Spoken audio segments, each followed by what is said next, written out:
caso, vejam, qual que é o diagnóstico, por favor, doutor? O que esse paciente tem? Jadson. Então, o que te chama a atenção? Tá me ouvindo, professor? Tô. Hum, primeiro que parece que tá rodado, né? Porque tá Tá, torta a imagem. tudo bem. E... Mas parece que tem uma simetria aí. Isso. É um adulto, é uma criança. Parece ser uma criança, professor. Olhem o núcleo epifisário aqui, estão Isso. vendo? Aí O na cabeça número. do É uma úmero, né? criança. Uhum. E criança com assimetria de transparência, né? Ou seja, um lado preto e um lado branco. Do que a gente tem que desconfiar?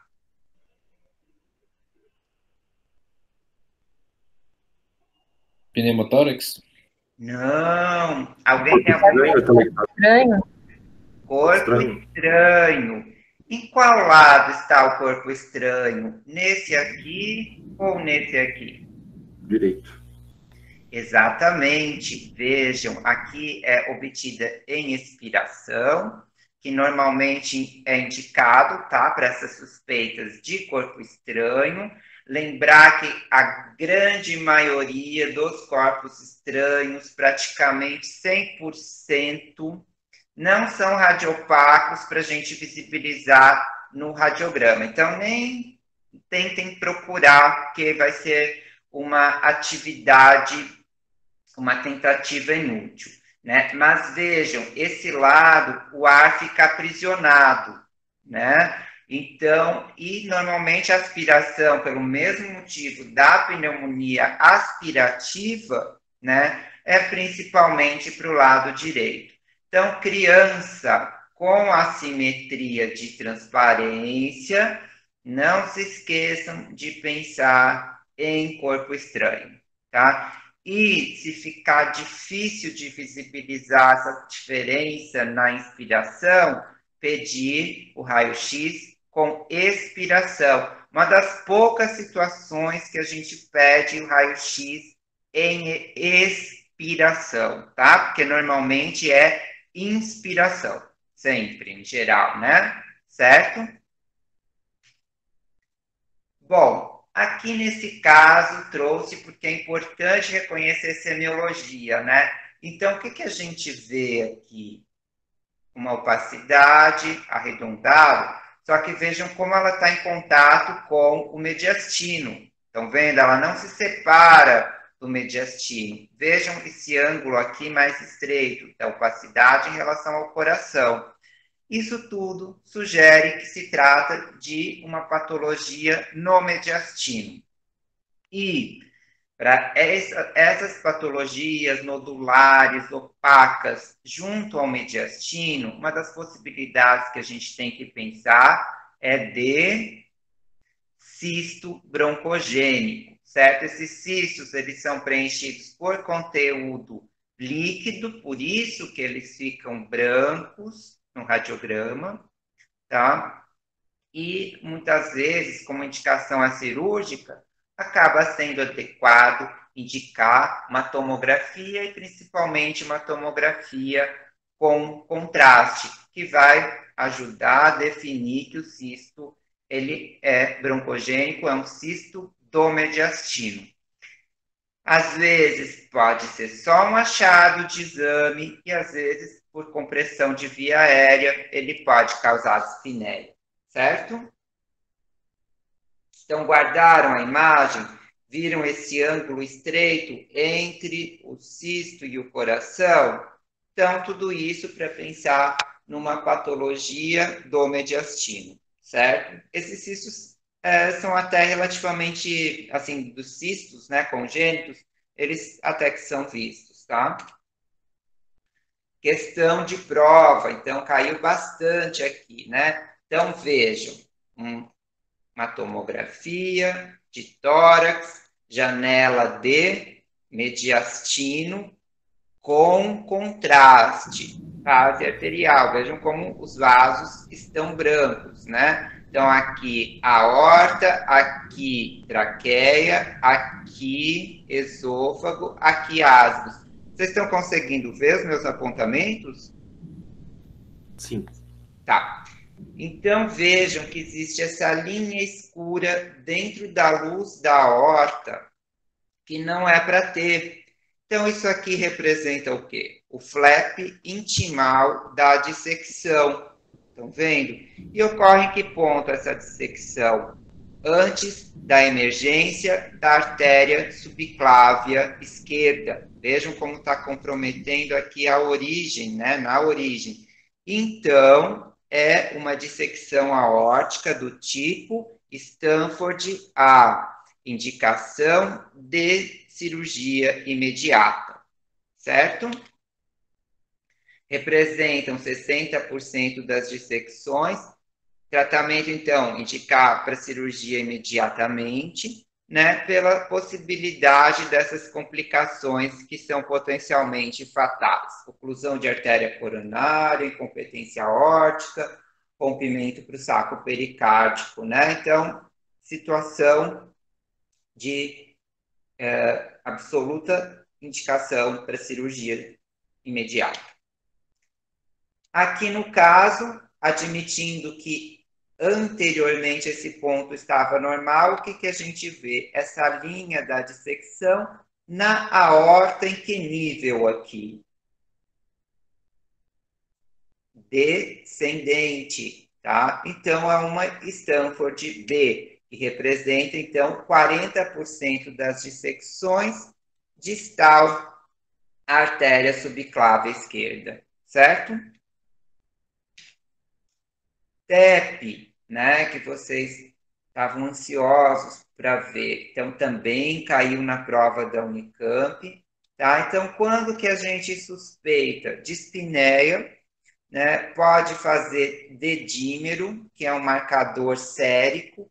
Se vier baixo, praticamente exclui TEP, o indivíduo não precisa fazer a angiotomo. Se o dedímero vier elevado, daí tem que fazer angiotomo, tá? Com fase arterial. Então, o que nós vemos aqui? Trombo. Vejam, aqui, então, como eu estava mostrando para vocês, artéria pulmonar. Vejam como aqui existe essa falha de enchimento, esse conteúdo excêntrico. Aqui, idem na pulmonar do lado direito, tá? Então, essa área mais escura, que não teve realce pelo contraste, ou seja, um trombo. E aqui, em ramos, né, da pulmonar esquerda. Normalmente, então, vem de onde esses trombos? Das veias periféricas, principalmente dos membros inferiores. Lembrar dos contextos, né? Então, pós-viagens longas, pacientes com neoplasia, né? A questão da neoplasia, como vocês sabem, né, na hemato, na onco, é uma situação de hipercoagulabilidade, né? Então, no próprio organismo. Então, o paciente que tem alguma neoplasia, está em tratamento dessa neoplasia, tem que ficar muito atento a esses eventos trombóticos, esses eventos tromboembólicos, mesmo no pulmão, mesmo no cérebro. Tem um tipo de infarto específico, que é o de todos os segmentos arteriais, que a gente vê no cérebro, né, nesses pacientes. Então, que a gente tem que sempre estar atento, tá? Nos pacientes com neoplasias. Tá? Então, nesse caso, a gente viu na janela de mediastino o sinal direto do trombo, que é, então, né, o preenchimento parcial dos ramos ou da artéria pulmonar principal ou de segmento dela, como vocês veem aqui, um segmento dela com falha de enchimento, num caso de tromboembolismo pulmonar. Casos que são mais extensos, bilaterais, são casos de evolução mais desfavorável, né? Então, são aqueles casos que muitas vezes são doentes que até podem ter morte súbita, vai lá, faz a necro e tinha um TEP. Aqui mostrando, então, o que vocês tinham me perguntado. Uma área de infarto do parênquima pulmonar decorrente do TEP, tá? Então, vejam que aqui tem esse aspecto até mais quadrado, mas o principal que a gente vê é essa base voltada para a pleura, tá? Então, viram como é bem diferente daquela consolidação que vocês tinham me perguntado, né? Se, que era um raio-x, tudo bem, mas se não poderia ser uma área de infarto por TEP. Então, quando que eu penso numa área de infarto pulmonar por TEP? Quando ela for bem periférica, próxima à superfície pleural, certo? Ficou claro? Ficou, professor. Tá? E aqui, inclusive, mostrando a obstrução do vaso, essa aqui até é uma janela mais intermediária entre a de mediastino e a de parênquima, que vocês veem, a causa desse infarto foi essa oclusão aqui, tá? Oclusão levando a esse infarto. Prova da USP desse ano. Então, vejam, gente, até uma questão que eles retiraram a imagem de um artigo. Então, quem sabia fazer esse diagnóstico acertava a questão, porque só uma das alternativas tinha fibrose pulmonar idiopática. E vejam, é um padrão de imagem bem característico, tá? Então, o que a gente vê? Retículo nodularidades, principalmente reticulação com distorção arquitetural, essas linhas bem irregulares no raio-x, que vejam, predominam onde? Nas bases, tá? Em campos inferiores. Então, isso é uma característica da fibrose pulmonar idiopática. Predomina nas bases, nos campos inferiores.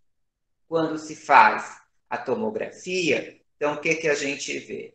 Essas linhas, essas bandas no parênquima, com o parênquima totalmente, a gente fala, distorcido, desorganizado, a perda da arquitetura pulmonar normal, e estão vendo essas filinhas de cistos, tá? Estão vendo? Que lembra até um favo de mel, tá? Então, esse aspecto que lembra favo de mel é muito observado em fibrose pulmonar e a gente descreve como áreas de faveolamento, tá bom? Então vejam, essa imagem muito típica, muito característica da fibrose pulmonar idiopática, que vocês sabem está associada a algumas condições, é bom dar uma revisada, né? Então, principalmente algumas doenças do tecido conjuntivo, né? Então, pensar aí, por exemplo, como aquele próprio exemplo, né, que eu tinha mostrado para vocês, o que o paciente do COVID tinha? Também esclerodermia, tá? Então, por exemplo, esclero e outras, né, lúpus, enfim, tem essa associação com fibrose nas bases, predominando nas bases pulmonares, tá? E esse é um padrão típico, essas linhas brancas e essas bolinhas escuras que são os focos de faveolamento. Asbestose, para entrar um pouquinho nas doenças ocupacionais, né, que são importantes, caem muito, né, em medicina do trabalho. Então, o que vocês veem em asbestose? O que é o principal marcador dessa doença? Da asbestose. Mesotelioma de pleura? O mesotelioma é uma complicação, né? Uma das complicações, mas o mais feijão com arroz, o mais comum para a gente ver são as calcificações na pleura, as patologias pleuropulmonares e fibrose associada. Então vejam aqui como há uma calcificação grosseira na pleura. Então, várias calcificações difusas em vários níveis. Estão vendo aqui como na base existe uma calcificação? Vejam, esse é o diafragma e aqui existe a pleura com calcificação. Estão vendo essa área mais densa, uma placa aqui? Tá? Então, se mostrarem um raio-x desse para vocês, não tenham dúvida. tá bilateral, essa carapaça calcificada que tem aqui a configuração do espaço pleural. Então, primeira coisa a pensar é a asbestose, tá? Que também cursa com um certo grau de fibrose, principalmente nas regiões mais próximas da pleura, mais subpleurais. E também tem um predomínio principalmente inferior. Tá? Então, do ponto de vista de medicina do trabalho, pode cair essa questão. Tá? E essas linhas curvilíneas que vocês estão vendo aqui são descritas em associação à asbestose. Então, estão vendo essa linha curvilinear aqui? Aqui tem outras, né? Enfim. Então, bastante associada à asbestose. Tá? Então, o que costuma haver? Fibrose peribrônquica, esse reticulado, essas linhas brancas subpleurais. Quer perguntar? Pode falar. Não? Tá, eu achei que alguém queria perguntar. Bandas parenquimatosas, as bronquiectasias de tração, né, que denotam a fibrose. O vaseolamento, que como eu mostrei para vocês, a fibrose pulmonar idiopática, denota fibrose. E derrame pleural e essas placas pleurais, principalmente calcificadas, que são manifestações comuns da doença relacionada ao asbesto. Tá? Então, esse é o termo mais adequado, doença relacionada ao asbesto. Aqui uma dica, linfonodomegalia hilar normalmente ausente, tá? Diferente da próxima doença que a gente vai ver. Se houver linfonodos aumentados, num paciente que tem um histórico prévio de asbestose, daí tem que suspeitar de câncer de pulmão ou pleural, como vocês comentaram, do mesotelioma, certo? Então, é uma dica importante para a investigação desses pacientes. Não é para ver linfonodomegalia hilar. Então, o típico é ver essas calcificações pleurais e fibrose, tá?